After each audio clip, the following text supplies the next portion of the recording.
Welcome back to 50 for 50. This is the video series where I take one horror movie from each of the 50 years of my life and review it for you. Let's get started. Today is the 1996 movie Scream, directed by Wes Craven. This film follows high school student Sidney Prescott, who's being targeted by a mass killer named Ghostface just 1 year after her mother's brutal murder. As the killer stalks and kills teenagers in the town of Woodsboro, toying with his victims using horror movie tropes and exploiting the rules of slasher films, tensions rise and suspicions spread, forcing everyone to question who they can trust. As the horror movie genre was dying in the early 1990s, this movie brought revitalization to it. This was a slasher movie that was well aware that it was a slasher movie. It used the horror movie tropes and the rules of slashers to make a movie that was both funny and dark. This movie acknowledges that there are tropes to horror movies, and it even makes fun of them.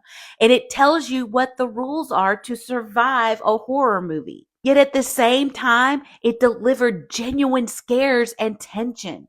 The reason that this movie can be so scary, unlike a Nightmare on Elm Street, is this movie was grounded in reality. This killer was a real killer, real people that these people knew in this town, which made it all the more horrifying. And Sidney Prescott, as the final girl, she knew the rules, she knew the tropes, and she fought against them. She fought back. She didn't run and hide.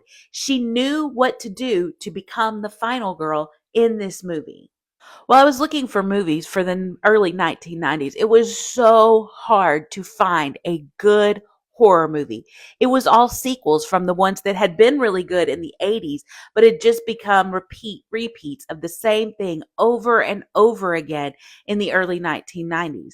So most of the horror movies were psychological thrillers for the most part, which were excellent movies, but they weren't real horror movies. And when Wes Craven brought this movie to life, he was revitalizing the genre. It made horror cool again.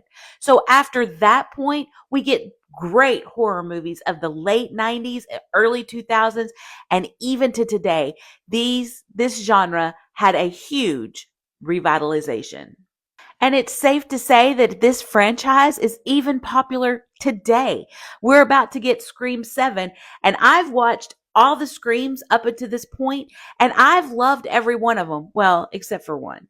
But the rest of them have been really good movies, and it kept it fresh, even keeping Sidney Prescott in the movies over and over. She